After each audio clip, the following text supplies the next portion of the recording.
Bon, pardon de nous avoir fait un tout petit peu attendre. Vous arrivez en cette fin de matinée, Monsieur Macheneau, directeur exécutif groupe production et ingénierie d'EDF, avec une tâche qui va être difficile, très difficile. Puisqu'en fait, on a une autorité de sûreté nucléaire qui nous a dit qu'effectivement, il a fallu prendre le temps qu'il fallait pour corriger un certain nombre d'erreurs dans l'élaboration du chantier, pour ne pas dire de malfaçon. On a un directeur de l'IRSN qui nous a dit, en gros, que le concept même de l'EPR n'était pas tout à fait dimensionné comme il faudrait, et qu'il portait en lui-même et dans ses gènes, notamment sa puissance, une difficulté qui pourrait poser question à l'avenir. Il n'a pas dit que ça, mais j'essaye de vous mettre dans l'ambiance générale de nos travaux.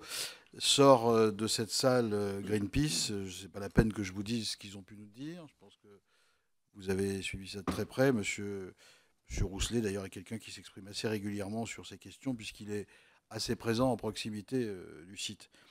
Bon, il y aura les questions du rapporteur et des collègues, mais le sujet n'est pas tant sur la pertinence de l'EPR. Bon, je pense que vous pourrez en dire deux mots. Parce que si vous ne pensiez pas que c'était pertinent, EDF ne se serait pas lancé dans cette construction. Mais sur son coût et sa capacité à résister à tout type de sinistre. Sur le coup, on vient d'avoir un débat sur la notion de prototype avec Greenpeace. Il est bien évident qu'on a besoin de savoir ce qui relève dans le coût et dans le délai du fait que c'est un prototype par rapport à si ça n'était pas un prototype. Et notamment, l'effet Fukushima est arrivé en milieu de construction, typiquement. Les pertes de compétences dans la filière nucléaire et notamment dans la partie construction de centrales nucléaires sont réelles, elles ont été évoquées par tout le monde et elles sont peut-être à l'origine aussi d'un certain nombre de retards. En tout état de cause, l'exemple de la Finlande illustre avec une grande difficulté quand même la capacité qu'on peut être un jour à être opérationnel sur des réacteurs de ce type. Donc, si vous pouviez concentrer votre propos sur finalement comment l'équilibre économique de la filière EPR, si tant est qu'elle existe un jour, est raisonnable et raisonné. Et dans quelle mesure Flamanville est effectivement un prototype qui en fait une construction d'une singularité très grande. Au contraire, est-ce qu'il est là pour donner le chemin de ce que peut être la banalité de demain? Donc, conformément aux dispositions de l'article 6 de l'ordonnance du 17 novembre 58, je vais maintenant vous demander de prêter le serment de dire la vérité, toute la vérité, et rien que la vérité. Ça consiste à lever la main et à dire « Je le jure, monsieur Macheneau ». Je le jure. Très bien, puisque vous l'avez juré, faites-le. Qu'est-ce que la vérité? D'abord, je souhaiterais, Monsieur le Président et Messieurs les parlementaires, vous remercier de l'occasion qui m'est donnée de vous exposer notre vision, celle d'EDF, des réacteurs de génération 3, et évidemment, en particulier de l'EPR de Flamanville, et puis plus largement notre... Ne nous remerciez pas, parce que si on avait demandé que l'avis aux ONG, vous auriez considéré quand même que ce n'était pas très équilibré. Même le rapporteur l'aurait pensé. Mais je vous remercie quand même. Et donc, et plus largement de notre projet industriel qui concerne le nouveau nucléaire.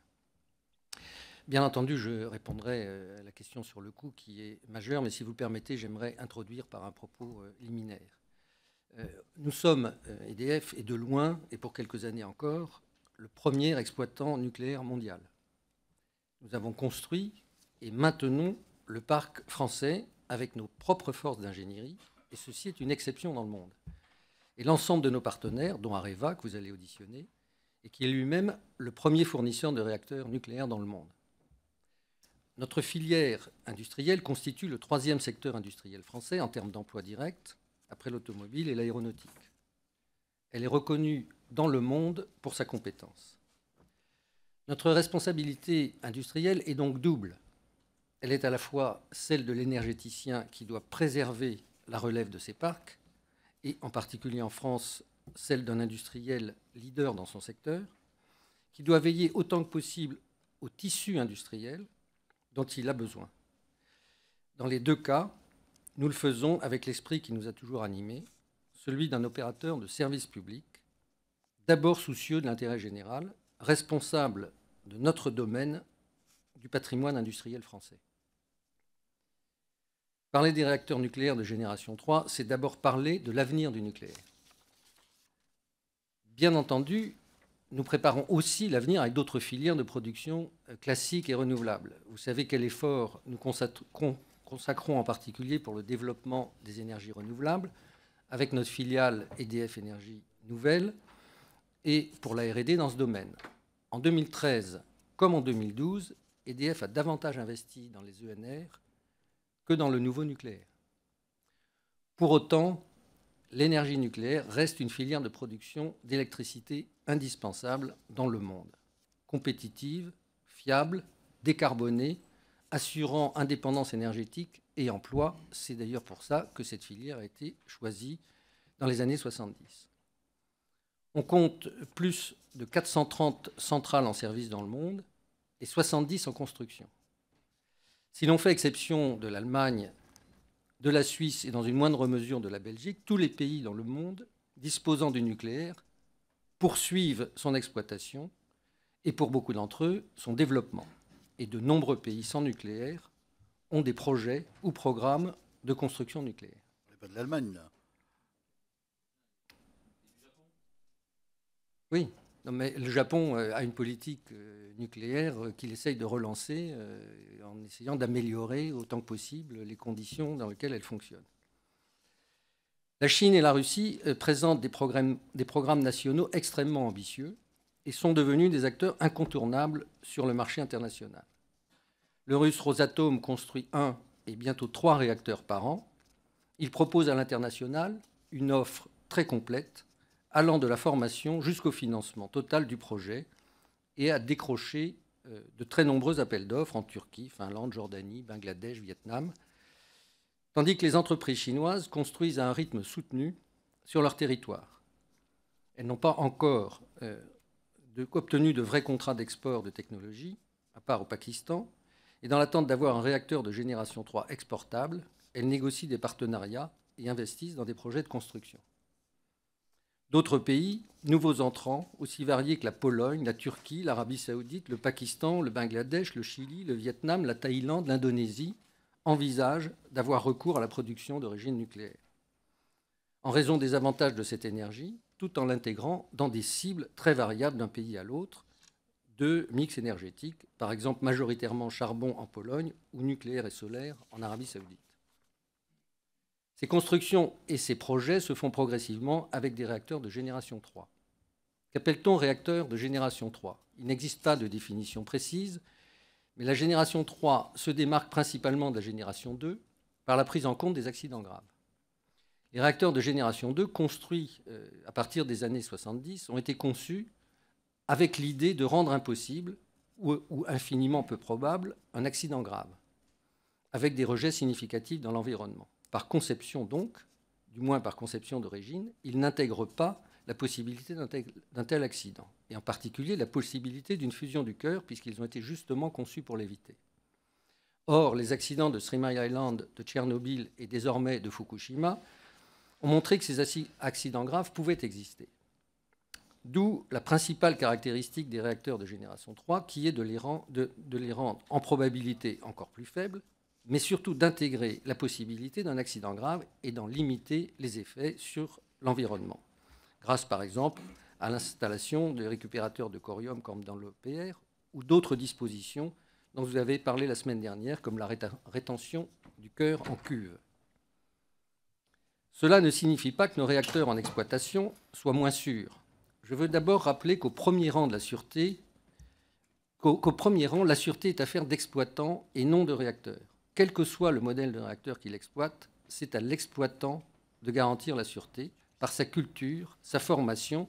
Et c'est d'ailleurs le point sur lequel le président de l'IRSN a insisté récemment, partage totalement son point de vue.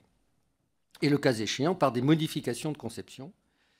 Je vais ensuite rappeler l'ensemble des modifications que nous avons réalisées sur notre parc depuis sa construction, et en particulier suite à l'accident de Three Mile Island, et que nous réaliserons prochainement suite à celui de Fukushima, sans parler de toutes les modifications qui ont été introduites du fait du retour d'expérience d'exploitation qui est intégré d'une manière continue au fur et à mesure de l'expérience des incidents qui surviennent sur le parc. Dominique Minière vous a expliqué la semaine dernière que nos centrales sont équipées de recombinaires d'hydrogène pour éviter les explosions et de filtres à sable qui retiennent en cas de rejet 99,9% du césium, qui est le principal agent de contamination de l'environnement. Si la centrale de Fukushima avait été équipée de tels filtres, les populations évacuées auraient pu rapidement revenir dans leur lieu d'habitation.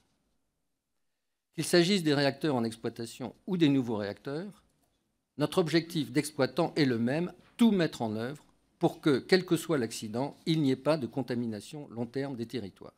Les réacteurs de génération 3 intègrent cet objectif dès l'origine.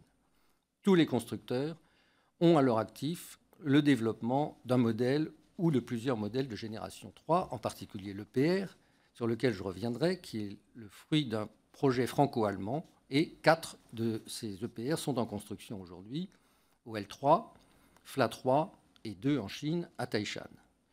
La P1000, réacteur américano-japonais de Westinghouse Toshiba, de taille plus petite et qui se réclame de sûreté passive et de fabrication modulaire, comme dans la construction navale. 4 sont en construction en Chine et 4 aux USA. Un réacteur russe, l'AES 2000, et une version en cours de développement, le TOI. 5 AES 2006 sont en construction, dont 4 en Russie et 1 en Biélorussie. Plusieurs projets chinois sont développés par les 3 opérateurs principaux, CGN, donc du Guangdong, CNNC, la Société nationale de Pékin, et SNPTC, qui a été créé pour le projet de l'AP1000 américain, et devrait à terme converger vers un modèle unique. 2 réacteurs devraient être lancés prochainement sur le modèle ACP1000 de CNNC. Je ne parle pas des Coréens ni des réacteurs bouillants américano-japonais.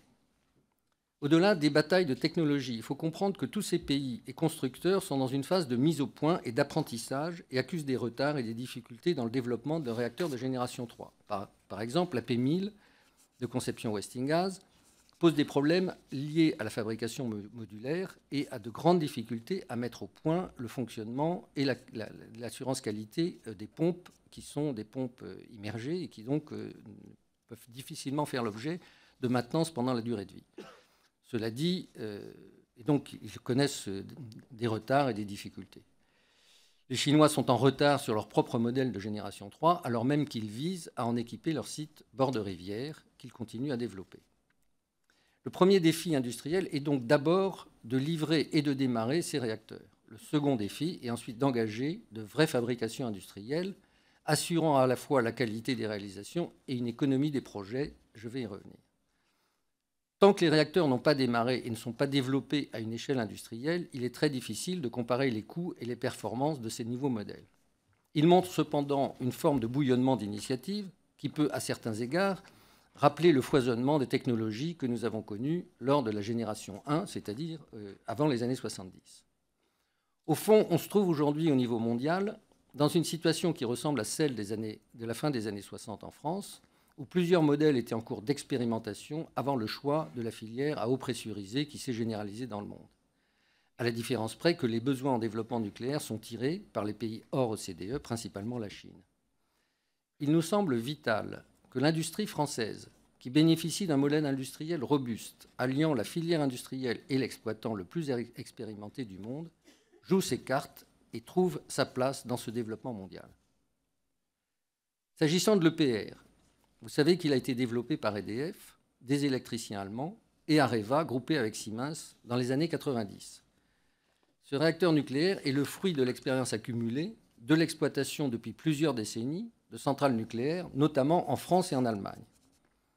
Il est aujourd'hui le premier réacteur de génération 3 licencié par 4 autorités de sûreté différentes, la France, la Finlande, la Chine, le Royaume-Uni, et sa certification est en cours aux États-Unis. 4 EPR sont en cours de réalisation dans le monde. En France, à Flamanville, EDF est investisseur, maître d'ouvrage et sera l'exploitant. En Finlande, le PR d'Okilioto est actuellement construit par un consortium Areva, NP et Siemens AG pour le compte du client TVO, dans le cadre d'un contrat de type clé en main. En Chine, les 2 EPR de Taishan 1-2 sont actuellement réalisés par la Taishan Nuclear Power Joint Venture Company qui est une filiale à 70% de CGN, China Guangdong Nuclear Company, et à 30% par EDF. La compagnie Taishan en assurera également l'exploitation. En France, c'est la loi de 2005 qui a lancé l'EPR de Flamanville 3 pour conserver l'option nucléaire ouverte dans la perspective du renouvellement du parc. En effet, notre projet de prolongation du parc existant ne doit pas nous empêcher de préparer l'avenir. Il faudra de toute façon un jour le remplacer. Sans préjuger des choix de politique énergétique à ces horizons, notre responsabilité industrielle est bien de rendre possible le choix nucléaire et dans la continuité de notre filière industrielle et pour des raisons que j'ai évoquées plus haut. Ce projet a fait suite à une interruption de près de 15 ans dans la construction nucléaire. Il cumule donc, dès l'origine, la double difficulté de ce que nous appelons une tête de série, ou plus exactement une première du genre, first of a kind, comme disent les Américains, et de la reprise de la construction neuve. Il n'est donc pas représentatif d'une filière EPR industriellement mature qui pourrait être développée par la suite. C'est bien l'effet de standardisation qui a permis de construire le parc français à un coût inférieur de moitié à celui des États-Unis et de l'Allemagne. Il fait l'objet aujourd'hui d'un pilotage de projet, l'EPR de Flamanville, fait l'objet aujourd'hui d'un pilotage de projet très rigoureux, résultat d'un plan d'action prioritaire lancé en 2010 et qui a permis de mieux maîtriser le coût et les délais du chantier. L'avancement des travaux, tant en matière d'études que de réalisation, permet aujourd'hui de dégager une vision stabilisée du budget à terminaison. Bien entendu, des risques et incertitudes demeurent pour un chantier de cette ampleur, mais ils sont clairement identifiés et font l'objet de plans d'action spécifiques permettant d'anticiper les difficultés et de regagner les marges. Par exemple, l'utilisation d'un simulateur pleine échelle pour préparer les essais d'ensemble, puis de démarrage. Aujourd'hui, le projet dispose d'une visibilité approfondie sur les risques et l'évaluation de ce qui reste à faire, y compris chez nos prestataires. Le planning et les coûts n'ont pas évolué depuis 2 ans. Nous avons franchi 2 étapes très importantes récemment avec la pose du dôme en juillet dernier et l'introduction de la cuve le mois dernier dans le bâtiment réacteur. L'année 2014 va se traduire par la poursuite des montages, bien sûr, mais aussi par les premiers essais de mise en service des équipements. Au-delà de Flamanville 3, notre projet industriel comporte plusieurs étapes. La première étape en cours est de tirer le meilleur parti du retour d'expérience des réalisations en cours pour le bénéfice de nos chantiers nucléaires à venir. Nous tirons ainsi le meilleur parti du retour d'expérience du chantier de Flamanville 3, bien sûr, mais aussi de celui d'Okilioto 3, auquel nous n'avons pas participé, mais dont nous avons accès au retour d'expérience dans le cadre de notre partenariat avec Areva. Ce retour d'expérience a déjà bénéficié aux 2 EPR de Taishan. Par exemple, de nouvelles techniques de génie civil ont été développées et mises en œuvre avec succès à Taishan. Nous avons réduit ainsi de moitié la durée entre le premier béton et la pose du dôme entre OL3 et Taishan 1. Et Taishan contribuera lui-même à nourrir le retour d'expérience pour nos projets en Grande-Bretagne et les suivants. La deuxième étape, engagée elle aussi, est l'optimisation de l'EPR. Dans le prolongement de ce retour d'expérience et dans la perspective de répondre à de nouveaux appels d'offres, EDF et Areva travaillent à l'optimisation de l'EPR. Différentes options sont en cours d'étude. Certaines relèvent de la seule optimisation, par exemple le réalignement des voiles de béton de façon à limiter les reprises de charge et donc la densité de ferraillage et donc la quantité de béton, et ne remettent pas en cause le design du réacteur ni par conséquent sa certification. D'autres sont plus profondes et permettront d'évoluer progressivement vers un nouveau design de réacteur, objet d'un nouveau licensing, d'une nouvelle certification. Nouveau réacteur, à la fois plus sûr, à la fois plus efficace et plus économique. Un basic design de ce nouveau réacteur pourrait être engagé à l'été 2014. Il serait compatible, par exemple, avec les calendriers saoudiens. Enfin, afin d'élargir notre offre de réacteurs, nous travaillons également avec Areva et nos partenaires chinois à la conception d'un modèle 1000 MW destiné à l'export. Au total, il s'agit pour nous et nos partenaires de continuer à écrire une histoire industrielle. Je rappelle que nous avons construit en France 6 modèles sur 3 paliers de puissance. Cette histoire passe bien sûr par la filière que nous exploitons en France et par les EPR que nous construisons. Ce fil est celui du retour d'expérience d'exploitation et de construction. En tant que premier exploitant mondial, nous disposons évidemment d'un retour d'expérience aujourd'hui unique au monde, qui fait référence et qui intéresse la plupart des pays qui veulent démarrer ou redémarrer un programme nucléaire. Cette histoire a donc vocation à s'écrire aussi à une échelle mondiale, même si bien entendu chaque pays a ses spécificités et a le juste souhait d'impliquer sa propre industrie. Notre développement international est indispensable pour obtenir une forme d'effet de série et d'expérience que nous ne pouvons plus trouver sur le seul sol français, en attendant le renouvellement. La France doit bien sûr trouver une place particulière sur ce chemin, d'abord comme un point de départ, mais aussi comme une ligne de mire permanente, si l'on veut conserver la possibilité de remplacer le parc existant, au moins en partie, par du nucléaire de troisième génération. L'ampleur de ce remplacement justifie sans doute à nos yeux qu'on le prépare suffisamment et qu'on l'anticipe. Les premiers réacteurs 900 MW auront 50 ans aux alentours de 2030, ce qui signifie des engagements au tournant de 2020 si l'on voulait commencer à les remplacer, au moins en partie, par de nouveaux réacteurs. Il s'agit donc dès aujourd'hui de faire mûrir une génération 3 en France et dans le monde avec notre industrie, pour le moment venu, remplacer naturellement des réacteurs arrivés en fin de vie. La filière nucléaire compte en France 2500 entreprises, dont évidemment l'écrasante majorité de PMI-PME, extrêmement dynamiques en France et à l'international. 200 000 salariés techniques directs, environ 450 000 emplois directs et sans doute près d'1 million si l'on compte les emplois résultant du coût comparatif de l'électricité en France. Elle va recruter 110 000 personnes d'ici 2020. EDF recrute 3 000 personnes par an dans le nucléaire. Cette histoire est une des plus belles histoires et une des plus belles réussites de l'histoire industrielle mondiale. Elle est un atout de long terme, technologique, économique et politique pour la France. La France et son industrie peuvent en être fiers. Elle saura en écrire les nouvelles pages. Je vous remercie de votre attention. Alors, écoutez, Monsieur Macheneau, merci, mais on n'est pas dans un congrès non plus, ni dans un colloque. C'est-à-dire que si je vous pose une question au début, c'est pas pour que vous fassiez 10 minutes d'exposé derrière sans répondre à la question. Je veux dire, ça vaut pour tous nos invités. Hein. Non, mais c'est vrai pour tous nos invités. Voilà. Vrai pour... Bon, je comprends que l'exercice est difficile. Ce que vous nous avez dit, une partie d'ailleurs avait déjà été exprimée, et tout ça est très important, il n'y a pas de difficulté avec ça. Je renouvelle ma question initiale. On cherche à comprendre ce matin en quoi le côté prototype de l'EPR fait qu'il n'est absolument pas reproductible en termes de coût et en termes de délai dans une série. Est-ce que, je le redis, le manque de compétences sur la filière, compte tenu du fait qu'on n'avait pas construit depuis longtemps, a joué un rôle dans quelle proportion? Est-ce que les mesures post-Fukushima ont effectivement été amenées à retarder, voire à réimprimer des coûts supplémentaires, et dans quelle proportion?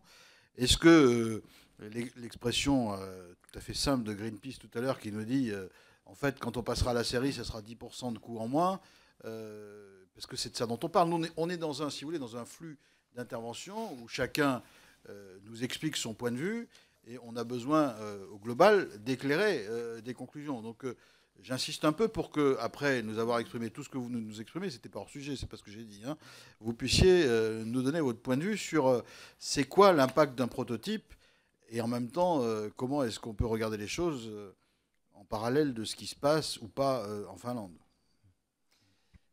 Excusez-moi, donc mais bien entendu, je vais essayer de répondre aussi précisément et complètement que possible à votre question. D'abord, en partant de ce qui est objectif et connu, et puis ensuite en essayant de tirer l'expérience de ce que EDF a connu dans l'histoire de la construction du parc nucléaire. D'abord, pour ce qui est de Flamanville 3, aujourd'hui, le coût de construction est estimé à 8,5 milliards. C'est le budget que nous avons annoncé il y a maintenant pratiquement 2 ans. Sur ce coût de 8,5 milliards, il y a à peu près 900 millions qui sont identifiés comme des coûts spécifiques liés essentiellement à de l'ingénierie de la tête de série et qui sont amortissables sur la série. Et donc ces coûts-là, ils sont portés par Flamanville, ils ne seront plus portés par les autres. Et puis en plus, il y a eu les difficultés inhérentes à la tête de série.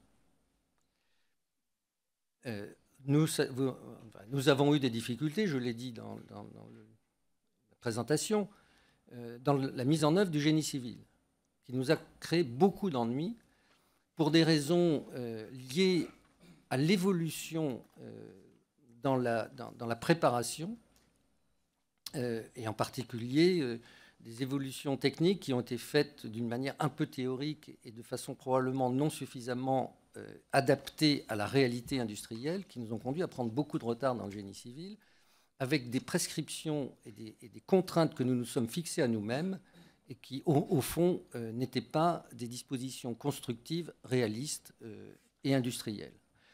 Cette mise au point, l'ensemble de ces difficultés, nous l'évaluons, et de ces retards, et c'est ça qui coûte évidemment très cher, nous l'évaluons à peu près à 1,5 milliard. Et donc, le coût de l'EPR, pour nous, si l'on fait abstraction de ces deux choses, si on enlève ces deux choses, relève plutôt de l'ordre de 6 à 6 milliards et demi. Évidemment, ce sont des calculs. Et puis, vous l'avez dit, et c'est effectivement, d'une certaine manière, illustré par ce que je viens de dire, mais le fait de redémarrer après 15 ans d'interruption la construction, c'est une mobilisation industrielle, non seulement d'EDF, d'organisation de projets, mais aussi, bien entendu, de l'ensemble de l'industrie. Et les pratiques industrielles sont évidemment liées, l'efficacité est essentiellement liée à la pratique. Si je peux donner 2 exemples chinois, pourquoi est-ce que ça a marché si vite et si bien à Taishan? C'est le retour d'expérience, plus le fait que les entreprises chinoises, dans cette période, construisent 10 centrales nucléaires par an, et par conséquent ont une mobilisation, une efficacité que nous sommes dans la situation de devoir retrouver. Pour donner un exemple, je ne sais pas, la tête de série du 1300 MW, Paluel, la Paluel 1 a coûté 25% de plus que l'ensemble de la série du 1300 MW. L'ensemble chaud B, les 2 tranches de chaud B, a coûté 25% de plus que les 2 tranches de Civaux, du palier N4. Mais si on prend la première tranche de chaud, la tranche chaud B1, elle a coûté le double de Civaux. Parce qu'effectivement, on a rencontré des accidents technologiques, et en particulier sur le contrôle-commande, qui nous ont conduit à ces difficultés. Et par conséquent, notre ambition, c'est évidemment, et je pense que par rapport aux chiffres que j'ai donnés, c'est raisonnablement de l'ordre de 25% que l'on pourrait obtenir. J'aime pas tellement le terme d'effet de série, mais c'est un effet de standardisation, un effet d'apprentissage de technologie, et en particulier de la filière industrielle. 25% que vous appliquez aux 6 milliards résiduels après non, les 2 25% points que j'applique au global, aux 8 milliards et demi, pour arriver aux 6 milliards en question. Si on prend cette... C'est sensiblement plus que ce qui était prévu quand même. C'est sensiblement plus que ce qui était prévu. Mais je veux dire, le travail qu'on fait aujourd'hui avec Areva sur la plateforme dite Pologne, et le travail qu'on fait dans le cadre de la réflexion sur des aménagements ou des améliorations de sûreté et d'efficacité sur la base de cette EPR, et éventuellement sur des modèles évolutifs, nous permettent très raisonnablement de penser qu'on peut encore baisser significativement ce niveau. Mais si c'était le cas, en tout cas avec l'EPR, je dirais 2 séries, on est tout à fait dans la fourchette indiquée par la Cour des comptes, c'était entre 70 et 90 euros le mégawattheure. Et encore une fois, notre objectif est de descendre significativement par rapport à ces coûts dans une perspective évidemment d'assez long terme. Je rappelle que le coût du programme nucléaire français relève aujourd'hui à peu près à 1 200 euros du mégawattheure, ramené en euros 2012. Par mégawatt, pardon. Excusez-moi ramené et qu'il y a un coefficient 2 entre le coût de construction du programme français et le coût de construction du programme américain et allemand, et un coefficient 3 par rapport à Sizewell et un coefficient 3 par rapport au programme nucléaire japonais. Et ceci est lié à cette courbe d'apprentissage. Et pour donner un autre exemple, aujourd'hui, les centrales à charbon en Chine valent à peu près 4 fois moins cher qu'en Europe, entre 4 et 5 fois moins cher, parce qu'ils en construisent 2 par semaine. Et ça, c'est évidemment, l'industrie, elle devient efficace quand elle fonctionne. Et puis, c'est aussi lié, la deuxième raison, à l'excellence du modèle industriel et de la filière industrielle française, son intégration entre l'exploitant et les concepteurs, fournisseurs principaux que sont évidemment au premier chef Areva et aussi Alstom, et l'ensemble des PME accompagnant l'exploitant. Très bien. Monsieur le rapporteur, j'imagine que vous avez quelques questions. Oui, je risque d'être un petit peu moins lyrique que M. Macheneau sur l'excellence de tout cela, surtout ce matin où on parle de l'EPR de Flamanville. Et donc j'ai quelques questions à vous poser. La première, c'est sur le... Bon, quand même, sur cette histoire, vous avez reconnu un certain nombre de choses sur les problèmes de l'EPR de Flamanville. Et la question que j'ai envie de vous poser quand même, a posteriori, c'est est-ce que tout ça était totalement imprévisible ? Monsieur Repussard nous disait il y a 2 heures environ que ça n'était pas très sérieux d'avoir dit qu'on pourrait construire l'EPR en 4 ans. Et donc, qu'est-ce qui peut justifier qu'à cette époque-là, on l'ait prétendu ? Et est-ce que c'est pas quelque part mettre un petit peu en péril la crédibilité et sur le long terme d'une entreprise que de dire ce genre de choses quand finalement, in fine, on se rend compte que ça n'est pas au rendez-vous parce que c'est d'autres promesses éventuellement sur d'autres calendriers futurs qui peuvent être de la même façon questionnés à partir du moment où il y a eu cet écart très significatif, et pour l'instant on n'en est qu'encore à des hypothèses, à la fois sur le budget et sur le calendrier. Deuxième élément, deuxième question sur le coût du kilowattheure de l'EPR de Flamanville. Alors vous ne l'avez pas dit, et vous avez implicitement, si j'ai bien compris il y a quelques instants, dit que vous validiez les hypothèses de la Cour des comptes pour un EPR de série, c'est-à-dire entre 70 et 90 euros du mégawattheure.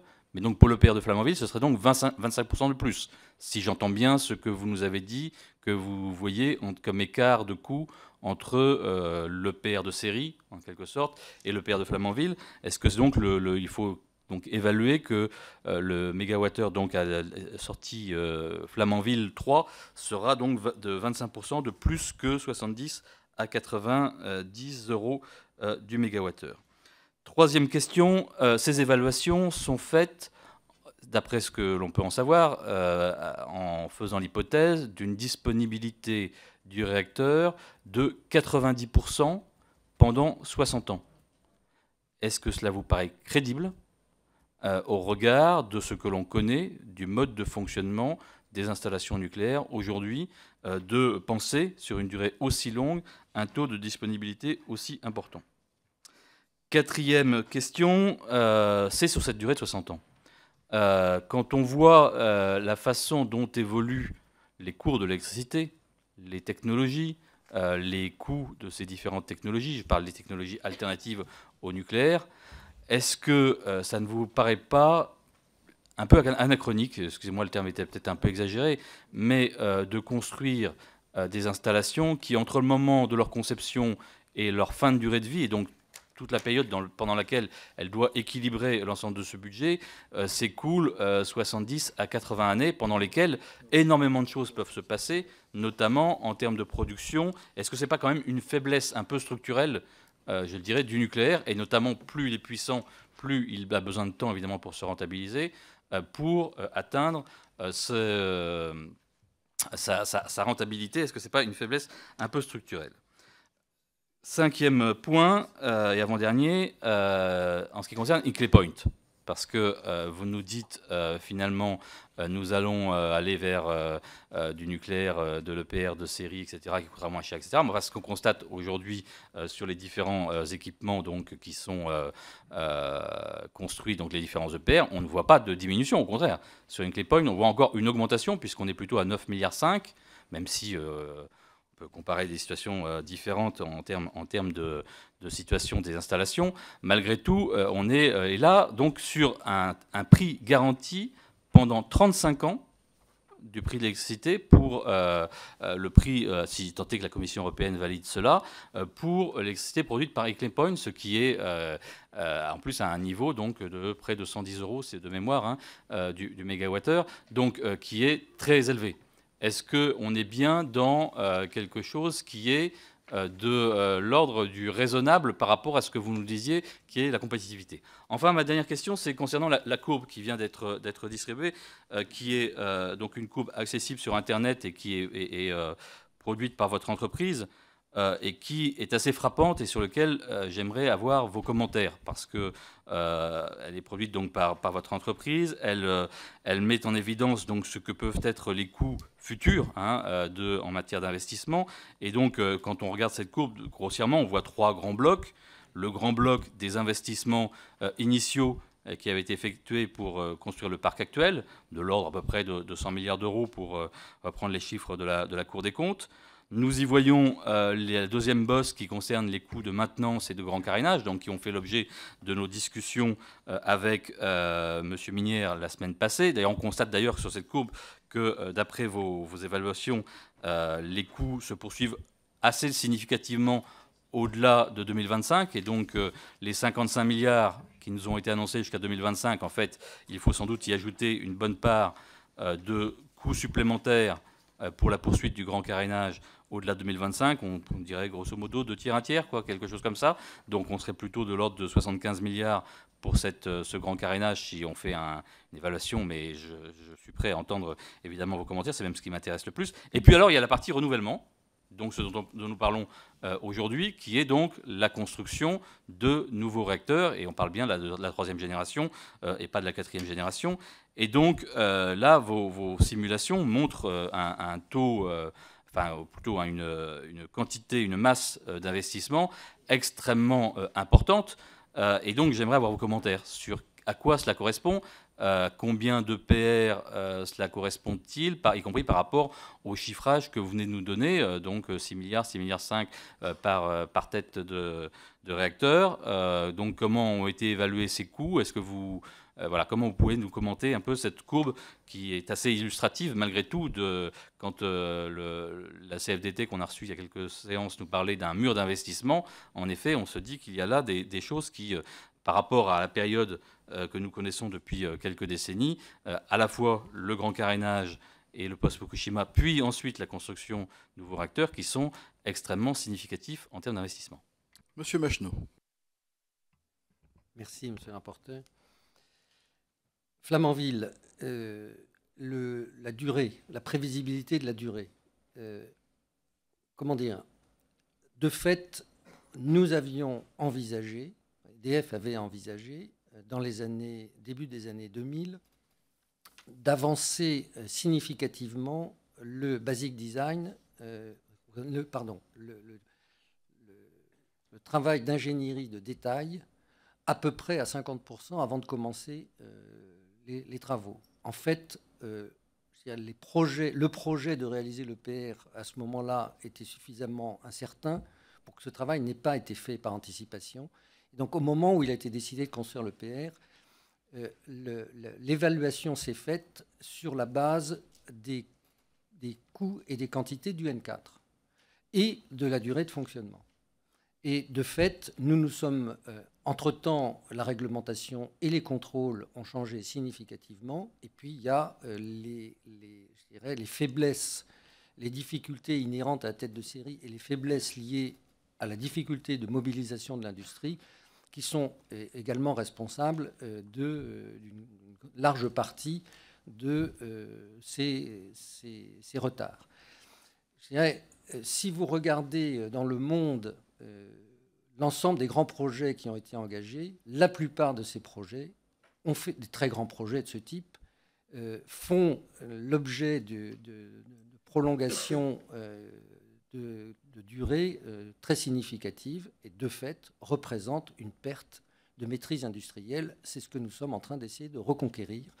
Et je pense que le fait, la crédibilité pour l'avenir, l'avenir le dira, mais le fait que la réestimation complète ait été faite il y a à peu près 2 ans de ces délais et qu'aujourd'hui nous sommes au jour près sur les délais qui ont été affichés il y a 2 ans est quand même un signe très prometteur, je crois, de la reprise de cette capacité industrielle. Je dirais à peu près la même chose pour ce qui concerne les coûts. L'estimation des coûts a été faite dans des conditions, je dirais, à partir des quantités du N4, à partir du retour d'expérience du N4, qui était dans un contexte très sensiblement différent, et partir de Civaux pour construire un EPR n'était probablement pas la bonne référence. Nous ne faisons pas, nous n'avons pas fait, depuis 2008, d'évaluation du coût de production de l'EPR de Flamanville en termes de coût par mégawattheure, parce que, précisément, nous considérons que ceci, pour une tête de série, n'est pas significatif. Mais bien entendu, je dirais, si vous dites que... Et puis les 25%, ils s'appliquent à la construction. Or, dans le coût de production, la part de la construction représente, en fonction du coût précisément de la construction, entre 50 et 60% du coût au mégawattheure. Et donc, je veux dire, les 25% se transforment en 12 si on prend 50% et en 15 si... Vous avez bien une idée de combien va sortir le kilowattheure sorti de Flamanville quand même? Ce calcul, on ne l'a jamais fait pour aucune tête de série et ni pour aucune centrale isolée. Et donc, oui. Elle risque d'être isolée quand même pendant assez longtemps, parce que pour l'instant, il n'y en a pas d'autres en chantier, donc elle a bien un sens. Oui, mais nous n'avons pas de calcul pour aucune centrale en France, dans le parc, de son coût de production par mégawattheure. C'est un parc, on connaît le coût de production mégawattheure du parc, pas des centrales individuelles. Et l'EPR, dès qu'il sera en exploitation, rentrera dans le parc. Parce qu'ensuite, les choix d'arrêt, de positionnement d'arrêt, etc., influent significativement sur ce coût. Et il est lié aux arbitrages qui sont faits entre les différents moyens de production et les différentes centrales pour des raisons soit de sûreté, soit de maintenance, etc. La disponibilité. Sur la question de la disponibilité, oui, nous croyons, nous avons refait de nombreuses simulations sur le sujet. Le fait d'avoir 4 trains de sûreté plus un train supplémentaire permet de faire de la maintenance en exploitation, et c'est la raison pour laquelle nous considérons que à la fois les modalités de gestion du combustible et le fait d'avoir 4 trains nous permet d'arriver à cette disponibilité qui, je crois, est crédible. Disponibilité ou c'est un fonctionnement, excusez-moi, pendant... D'accord, donc ça ne veut pas dire que vous faites l'hypothèse qu'elle va fonctionner 90% du temps pendant 60 ans. C'est qu'elle est capable de... Micro, s'il vous plaît. Les 60 ans. Ce que vous appelez une faiblesse peut être considéré comme une force. Je veux dire, savoir qu'on va être capable de produire à un niveau qui est aujourd'hui dans le bas de la fourchette de tous les moyens de production alternatifs, quels qu'ils soient, pendant 60 ans à un prix fixe et assuré, je veux dire, j'aimerais que tous les autres moyens de production puissent dire la même chose. Et en particulier, quel sera le prix du gaz dans 20 ans? En tout cas, donc, je veux dire, et la preuve, d'une certaine manière, sur les 30 ans écoulés, est faite par la stabilité et le niveau régulier et généralement stable du nucléaire qui montre qu'aujourd'hui, c'est dans l'Europe le moyen de production le plus économique, le nucléaire qui a été construit il y a 30 ans. Et donc, oui, je pense que c'est beaucoup plus une force qu'une faiblesse et que s'engager sur un prix ferme en 2015 pour 60 ans, je ne connais aucune autre énergie alternative qui soit capable de le faire. Et aujourd'hui, si on regarde ce que disent les économistes sur les coûts de production, on est largement, très largement au-dessus de ce dont je parle pour les autres moyens. Hinkley Point. Bon, 92 livres au mégawattheure. Je vais premièrement tout de suite faire une remarque liminaire, c'est que l'éolien en Grande-Bretagne, le strike price de l'éolien est à 90 livres, il est de 85 € en France. C'est la même chose pour les cycles combinés à gaz. Et donc, dans ce domaine-là, en gros, la livre équivaut à l'euro, parce que l'énergie est 30% plus chère en Angleterre. Deuxièmement, le PR d'Hinkley Point est à la fois le début d'une série, parce que précisément, on a repris les éléments de base de toutes les difficultés inhérentes à la tête de série. On reprend le retour d'expérience, et donc l'objet lui-même... les erreurs que vous avez faites sur Flamanville, vous n'allez pas les refaire sur Hinkley Point, j'imagine. Précisément, c'est ce que je dis. Donc, il y a un effet apprentissage qui est pris en compte dans le prix de... Alors, attendez. Seulement, c'est d'un autre côté une tête de série, parce que la réglementation en Angleterre est très différente de celle de la France. Les autorités de sûreté ont une histoire. La réglementation concernant l'incendie, le contrôle commande, un certain nombre de choses ont conduit à modifier le dimensionnement des bâtiments, et ceci a une incidence significative. Et puis, le site est très particulier. Le site est en bord d'estuaire. Et il faut donc faire des travaux souterrains à la mer extrêmement importants par rapport à ce que serait c'est les deuxièmes marées les plus importantes du monde qui conduit à aller chercher l'eau et à la rejeter très loin de la centrale. Par ailleurs, j'ai perdu l'idée que j'avais, mais enfin bon.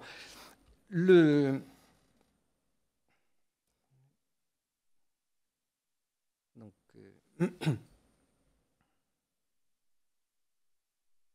ah oui, aussi il y a des choses, excusez-moi, aussi il y a des choses qui sont très caractéristiques. Nous, par exemple, à Flamanville, on a l'ensemble des dispositions du parc concernant la gestion du combustible, etc. À Hinkley Point, on est obligé de construire des piscines spécifiques de stockage du combustible qui sont exclusivement pour ce site-là. Donc il y a un grand nombre de causes structurelles liées à ce site, liées à l'Angleterre, liées à Hinkley Point de surcoût.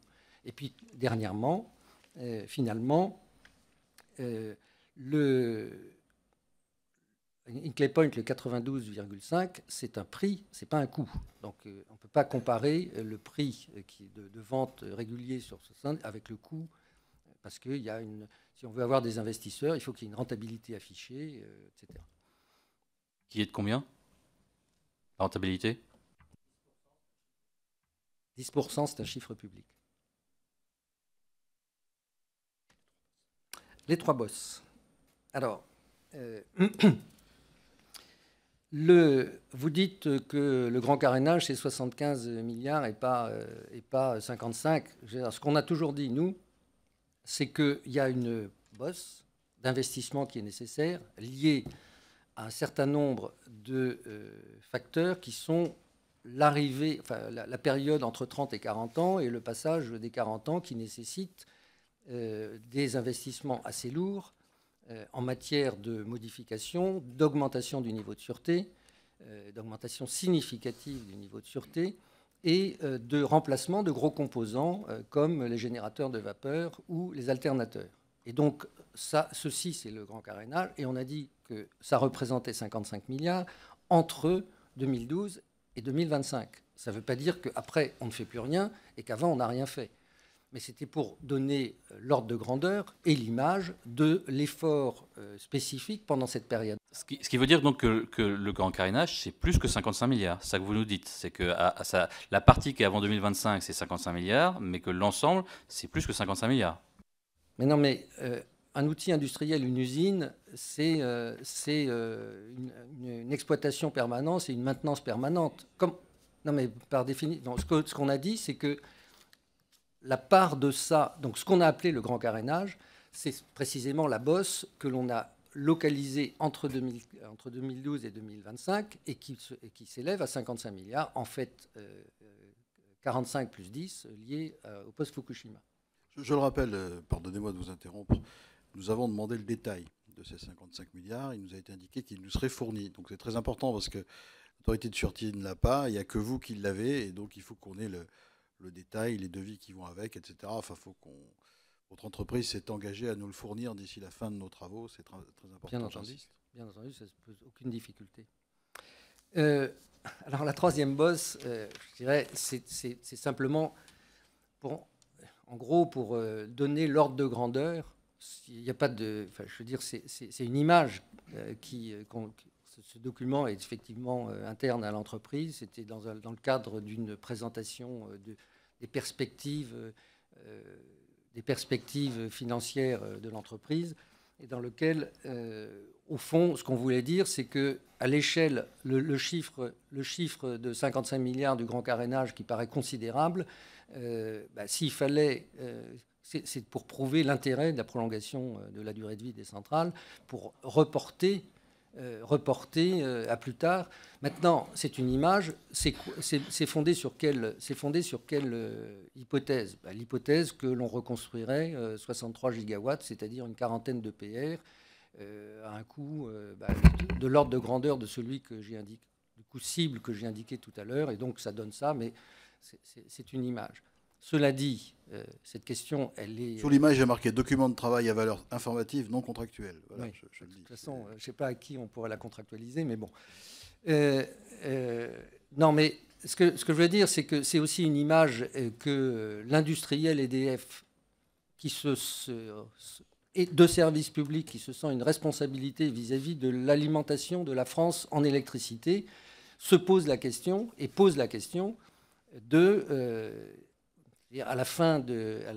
autour de la fin de la durée de vie du parc nucléaire existant, qu'est-ce qu'on fait ? Parce que si ce n'est pas des centrales nucléaires, ce sera autre chose. Et si c'est autre chose, il faut dire quoi ? Il y a quel prix ? Et aujourd'hui, il n'y a pas de moyen alternatif plus économique que le nucléaire. 40 gigawatts, ça fait combien d'EPR ? 60 gigawatts ? 63 gigawatts, ça fait un peu moins de 40 EPR. Moi, j'en sais rien, c'est 1650, une quarantaine, quoi. Vous faites du 240 milliards minimum à 260, quoi. 240 à 260 milliards pour la construction de ça, quoi. Oui, bien sûr, mais cherchons l'alternative à moindre coût. Mon sujet est qu'on soit éclairé quand on prendra les décisions. C'est...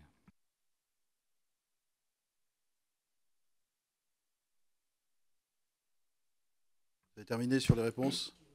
D'accord. J'ai fait le tour des questions de monsieur le rapporteur. Merci. Est-ce qu'il y a d'autres collègues qui souhaitent s'exprimer ? Monsieur Pratt ? Oui, moi je voudrais vous poser une question. Ceux qui vous ont précédé il y a un instant, notamment Greenpeace, ont aussi posé la question suivante, à savoir que la compétitivité de l'électricité produite par l'EPR ne serait pas garantie. Est-ce que vous pouvez nous apporter votre éclairage sur le sujet ? Deuxièmement, si on devait resituer aussi la question de l'EPR dans un peu le cercle un peu vertueux que nous pourrions attendre pour notamment le nucléaire de demain, selon vous, quelles sont les conséquences de cette EPR sur l'ensemble de la filière ? Essayez de le resituer par rapport aux matières valorisables, mais également sur la question des déchets. Et enfin, vous parliez il y a un instant de l'optimisation de l'EPR et des différentes options qui sont en cours d'étude, notamment sur le nouveau design d'un réacteur, sur un certain nombre de questions liées au réalignement des voiles en béton. Bref, pour autant, si on doit poursuivre dans cet objectif d'optimisation, est-ce que selon vous, l'EPR peut-il accepter le MOX, et est-ce que vous, au niveau d'EDF, vous avez des projets dans ce sens? Monsieur Macheneau. Merci beaucoup. Compétitivité, encore une fois, je pense, enfin, je vais essayer de compléter le sujet, mais encore une fois, je suis convaincu qu'au niveau dont on parle, et compte tenu des objectifs que l'on vise avec l'EPR optimisé et avec les modèles qui en dérivent, parce que c'est quand même un processus industriel, et c'est l'activité industrielle qui permet de descendre la courbe de coûts très significativement. Et donc, aujourd'hui, comment dirais-je, je pense, ce que j'ai dit tout à l'heure, c'est que je ne connais pas de moyens de production alternatifs au nucléaire qui puissent assurer, d'abord, qu'ils soient aussi bas en coût de production. Et le cycle combiné à gaz, par exemple, c'est entre 70 et 100 euros, et on n'a absolument aucun contrôle là-dessus, et on ne sait pas pour combien de temps. Et les énergies renouvelables, je ne parle pas comme l'éolien, je ne parle pas des conséquences de l'intermittence sur l'ensemble de l'équilibre du mix énergétique, mais simplement du fait de leur intermittence conduisent à des surcoûts en matière de réseaux qui sont assez bien identifiés et qui les mettent très largement, même pour l'éolien terrestre le plus économique aujourd'hui, largement au-dessus des 100 euros. Je ne parle pas de l'éolien offshore et encore moins du solaire. Et donc, et encore une fois, sans prendre en compte l'effet considérable et jamais pris en compte et jamais cité que le renouvelable intermittent ne peut pas contribuer d'une façon systématique à couvrir la pointe de consommation. Parce que le plus vraisemblable, c'est que la pointe de consommation, c'est un soir de février où il y a une haute pression sur l'Europe. Donc, c'est une énergie alternative, complémentaire, mais ça ne contribue pas à la couverture de la production. Et par conséquent, de pointe de consommation. Et par conséquent, il faut avoir de toute façon l'ensemble des autres moyens qui sont nécessaires à la production, le jour de la pointe. Et par conséquent, ces moyens qui sont arrêtés quand il y a du vent, évidemment, perdent de leur compétitivité et de leur rentabilité. Et donc, la réalité, c'est que ceci augmente encore le coût réel moyen de la production.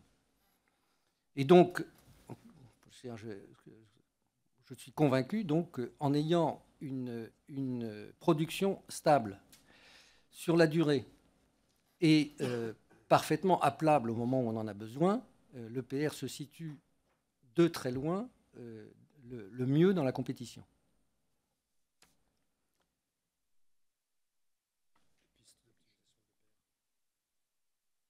Oui, oui, mais ça, je peux dire quoi là-dessus que j'ai pas dit?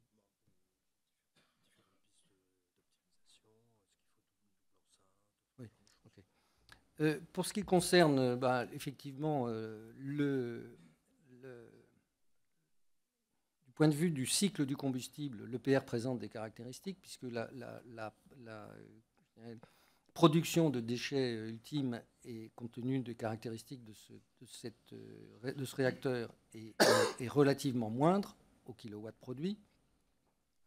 Et donc, éventuellement, effectivement, dans les pistes d'optimisation, on pourrait envisager l'utilisation du MOX, mais aujourd'hui, on MOX l'équivalent de notre production de plutonium.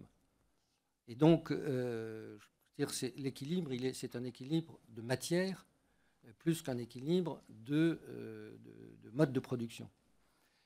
Les éléments de... Vous voulez dire qu'on MOX l'équivalent de la production annuelle de plutonium? Parce que... Oui, oui, effectivement. On MOX le flux.